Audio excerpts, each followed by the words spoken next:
Hello, and welcome to today's episode of the Hospitable Hosts podcast. I am your host for this episode, Miles Hobson, Head of Marketing here at Hospitable. Today, I'm speaking with a customer of Hospitable, Cathleen Cataldo. She's the founder of Discovered in Travels, a boutique family-run short-term rental management and consulting company based in the Poconos. As always, if you enjoyed today's episode, please don't forget to like, share, and subscribe on your favorite podcast platform. Okay, hello, Kathleen. Thank you so much for joining us today. Hi, thank you so much for having me. I'm so excited to be here. Awesome. No, thank you. So, Kathleen, maybe you can give us a bit of background on yourself. I just recorded the intro on you and to tell our audience about you, but maybe in your own words, you can kind of tell us a little bit more about who you are, why you're here today, and maybe your experience in the short-term rental industry. Absolutely. So, my name is Kathleen Cataldo, and I am the founder of Discovered in Travels, which is a boutique, local, family run, full service property management business. We are based in the Pocono Mountains in Pennsylvania. And besides just full service property management, we do also offer consulting services for people that are just getting started in the short term rental industry or the Poconos market, or for hosts and property owners that want to optimize their listing or learn how to self manage as well. So, my background is really in the fashion and the beauty industry. I spent over a decade working in those corporate industries in the heart of Manhattan and New York City, being a fashion trend forecaster.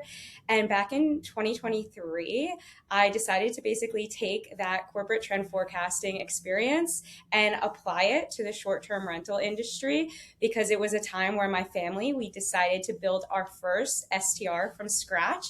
And I was like, okay, I'm going to learn how to manage it. And I realized that so much of my trend forecasting experience I could apply to this industry. And I fell absolutely in love with it. And now it's what I do full time today. Nice, I love it. So maybe for our audience, you can explain a little bit about kind of what are some of the aspects from your trend forecasting for the fashion and beauty world that you apply to short-term rentals to help you kind of stay ahead of the curve. Yeah, so definitely looking at consumer insights data and predicting what the guest is going to want before they even ask for it. So that's something that I was constantly doing when I was working in the beauty and fashion industry with multi-million dollar brands that would have to decide what products they were going to invest in and create 2 to 5 years in advance. So I apply that same methodology by really studying different guest patterns, by looking at lifestyle shifts, behavioral shift, environmental shifts, economic shifts, and realizing those repeat patterns over and over again and deciphering which ones are here to stay, that we can invest in long term, to really future proof our listings, but also get ahead of what the competition is doing as well. Nice, awesome. I like it. And then just kind of thinking about branding. So I think that's something that's obviously you can bring across from that world as well. And I'm under the impression that you kind of operate quite a brand forward short term rental. Is that the case? And do you find that it's something that allows you to kind of maybe charge kind of premium rates for your short term rental? Absolutely. So, branding, and I know you probably know this, but it goes far beyond just a logo and colors. It's really all about defining who your target guest persona is. And when working in the fashion and the beauty industry, I would spend countless hours with different brands, marketing teams, consumer insights teams, buying teams to really drill down like who their core customer was, so specifically on like what do they eat for breakfast? What type of car do they drive? How do they spend their time with family? So understanding that is so often overlooked, I find, with most short-term rental hosts, or clients that I'm working with. I can't tell you how many times I'll ask them, so who do you want your core guests to be? And they respond just saying families, which is great, but it's also super vague. So branding, yes, you want to have a pretty logo and pretty colors to make it look professional and polished, but then you need to decide like, okay, so what type of family do we want to bring in? I always ask them, do you want to bring in young millennial Gen Z families that are just getting started and have infants? Or are you trying to bring in that multi-generational family that has the grandparents and the parents and maybe those older grown children that are in their 20s? Because the products that you put in the home, how you create the experience, how you decide that home is going to look very different for those two separate groups of families. So really brand forward short-term rental hosts, it's all about building that experience around the target guests, tying in that brand story for them as well. Nice, I like it. And then I think really related to that, obviously at the top you kind of talked about being boutique family led. Is that something that kind of helps give you that advantage or that ability to, personalize a bit more versus, the big guy property management company? Absolutely. I would say that is our biggest differentiator and our biggest selling point when I'm speaking to potential property management clients. Really having that boutique family led company allows us to have personal ownership and genuine care when it comes to the properties that allows us to treat every home like it's our own. And that is always our goal. Discovered in Travels, we are currently managing 8 properties, one being one that we own as a family. And it just allows us to have more attention to the details. We're able to problem solve a little bit faster because there's not all these different chains of command. We're also able to offer a really high touch experience for the homeowners and the guests that the bigger property management companies just simply can't, because their focus is systems and scaling, which is awesome, but they don't have the time to focus on the personalization the same way we do. So for us, it's really important to be building relationships with the guests so that they come back again and again. Our reputation as a company is really important. We want to have a really strong name for ourselves in our market. And then our approach, we're able to do things because we have more time, like having detailed home inspections before every single guest steps foot in the house, where we're checking the cleaner's work, we're troubleshooting all of the amenities to make sure that it's going to be seamless for our guests. And then back to the personalization piece, like we are able to add those special all of our guests, are you celebrating something special? And they tell us, yes, I'm celebrating a birthday or an anniversary or a bachelor or bachelorette. And then we will go into the home. We will put happy birthday signs. We'll have a bottle of champagne, a personal written note. And all those things take extra time and attention. And that's where the larger management companies can't always replicate that. Nice. And you did touch there on kind of having more repeat guests. Do you find that you do have a decent amount of repeat guests at your properties? Absolutely. Yes, we do. Because again, we are not just creating a place to stay, a pretty house with beds. We are creating an experience for that guest from the minute that they walk in the door. And there's different ways that we do this. Like I can give you the example with the Pocono Barndominium. That's the property that my family owns. We decided upfront that our core guest was going to be people that are working professionals from New York City, New Jersey, Philadelphia, and they're burnt out corporate workers that want to get away for the weekend, and they're typically celebrating a milestone moment. So we took it a step further and thought, like, how can we make this just the easiest possible experience for them? So we actually have a concierge menu that plays into all these different events that the guests can choose from if they are planning a big event like that. So whether that be, private chefs, in-house massage therapy, we have permanent jewelry parties, and most recently we even started offering Highland cow cuddling sessions so people can come and just de-stress and relax. Wow, that sounds like a pretty luxury service. I like it. Yes. It's cool. I guess that's something that other people can, create though. And, that's pretty unique, I guess. But having that kind of concierge service and that upselling of kind of other experiences and opportunities, probably something that other hosts can definitely learn from and implement themselves. Definitely. Cool. So we'd love to kind of think about, you touched there on, I guess, some luxury elements with the concierge service. Is there anything that you do from kind of a design or amenity wise that are kind of trying to be a bit more luxurious, and trying to attract a higher spending guest, in the different properties? Or is it purely based on that experience side of things versus the property design itself? It's definitely a combination of both. They go hand in hand. Mm-hmm. Um, for example, our property, we have branded robes as well, like buy the hot tub, branded slippers, branded coffee mugs, to go coffee mugs, everything that tells that entire story. So, again, from the minute that they book that house, we want them to know that every single detail that we put in the home was intentionally for them, not just checking off a box. And often, a lot of our guests will say that in the reviews. They'll be like, wow, I've never stayed at a property like this where there were so many extra special touches and attention to detail. From a design standpoint, like, of course, we're always thinking about how can we put a standout amenity in the home. So for the Pocono Barnuminium, for example, we installed a very high-tech golf simulator, which at the time was the only property in our area that had a golf simulator. And that allowed us to bring in golf groups specifically. So if you are a golf group, you can come to our property even in the winter time and you can hit golf balls. But then in the summertime as well, we even offer private transportation services to the golf courses for these groups. We recommend to them what the best golf courses are. So again, it's like blending that setup of the physical design of having that amenity there, but then marrying it with the experience of just making it seamless for that core group. Nice, that's amazing. And then kind of talking about, making it seamless for the guests.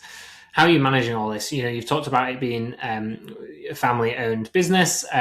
Is it all hands on deck across the family? Do you have a team of people helping you? Are you using software as well to help automate things?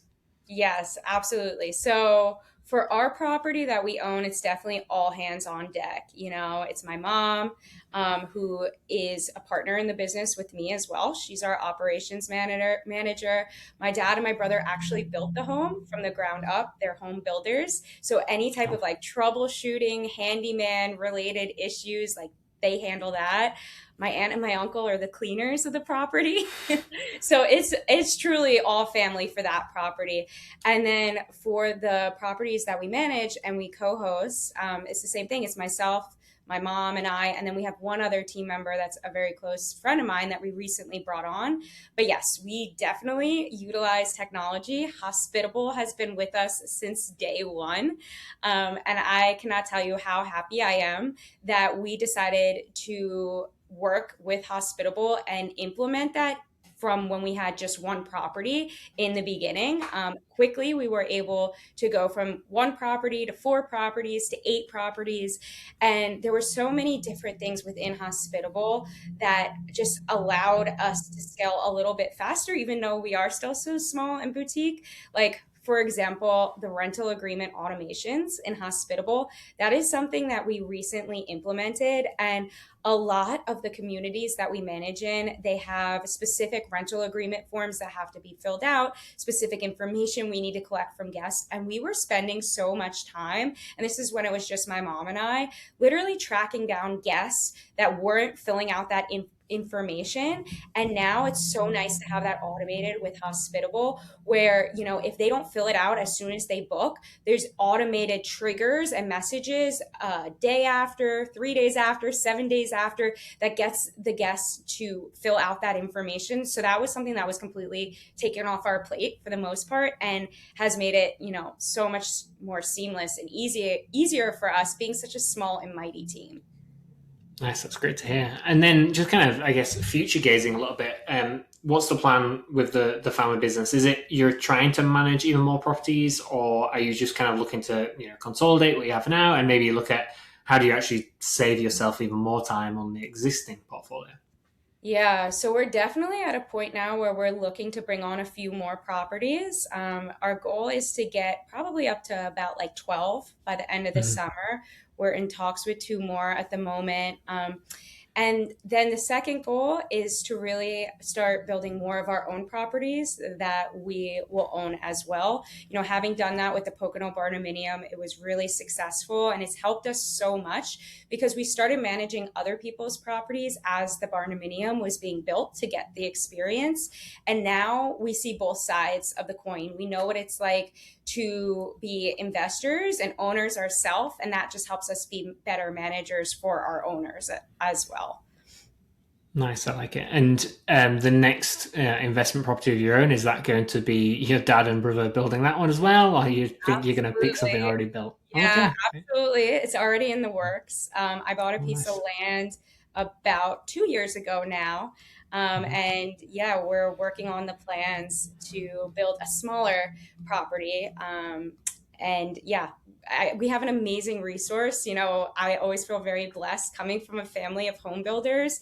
So that's Mm. kind of where this whole family business started because they're the home builders. My mom's an ex real estate agent. I have this background in branding and marketing, trend forecasting, and sales. So all of us putting our heads together really just creates such a wonderful partnership for the short-term rental business. Nice, I love it. And then just, I guess, one more question around that topic. You're thinking about kind of adding more properties and managing more properties. The Poconos is a pretty crowded market to some degree. I think they've got a decent amount of competition down there. How are you guys? What are the main things that you think kind of differentiating your properties? You've kind of touched on them already, but like, what's kind of the main thing that you think that keeps you occupied throughout the busy months? Yeah. It definitely helps that we're local, boots on the ground, and Mhm. from like I was born and raised in the Poconos area. My father's had his home building business for the past 30 plus years. So that does definitely give us an advantage, an edge, because we know like what are the best HOAs to be investing in. We know all the ins and outs of the market. We know how to give the best local recommendations for our guests. So that's a piece of it. But then it's that really like future forward data driven approach. Like every property that we will invest in, that we will build, or that we will buy, we're always going to think, is this going to be relevant 5 years from now? Or what can we do to make sure that this property is still going to be unique down the road? And having that future forward approach, I think, will really help us to sustain and already has helped us really stand out in that market. The majority of the homes that we manage are in the top 5 to 1% of the market on Airbnb, which we're really proud of. Nice, that's great. Okay, to wrap things up, I would love to do a quick little bit of rapid fire questions, if that sounds good to you. Yeah, let's do it. Cool. Okay, so three quick questions. I'll say them as quickly as I can, and then you try to answer as quickly as you can as well. Okay. Okay. Cool. So, what is the biggest waste of money you see new hosts spend their budget on when they are first setting up a house? Flashy furniture and trendy decor that will be out a year from now. Nice, I like it. Okay, if you had to predict the state of the short-term rental industry 5 years from now, will the mom and pop host still be able to compete, or is the industry moving towards those larger, more corporate property managers? Um, Definitely, mom and pops will still be able to compete as long as they treat their home as a brand and create repeat guest experiences for their guests. All about the personalized touches and like going above and beyond. But I think that the mom and pops are still here to stay. Also, this is way longer than rapid fire, but also if they're using professional tools like Hospitable, for example. Sweet, sounds good. Don't worry, there's no actual timer or anything. It's fine. That was way more than a one word answer. All good, all good. Okay, final one. So if you were starting out today as a property investor, and maybe you didn't have your dad and brother building a property for you, where would you buy a property, and what type of property would you buy for a short-term rental? Yeah, I'm really biased and I'm really true to my hometown. I would still buy in the Poconos, but I would invest in a small, tiny, very luxury couples retreat. I feel like that is definitely a white space in the Poconos market, and that's actually the plan of the house that we're going to build next. Nice, I love it. Sounds like a great plan. Awesome. Thank you. Cool. Okay, Kathleen, that was it. Thank you so much for taking part. Those were quick enough. Don't worry, some people take even longer than that. Good to hear. Awesome. Okay, thank you so much for joining us today, Kathleen. Yeah, thank you so much for having me. This was a lot of fun. Thank you for listening to today's episode. If you enjoyed the episode, please don't forget to like, share, and subscribe, and listen out for our next podcast episode coming real soon. Thanks again.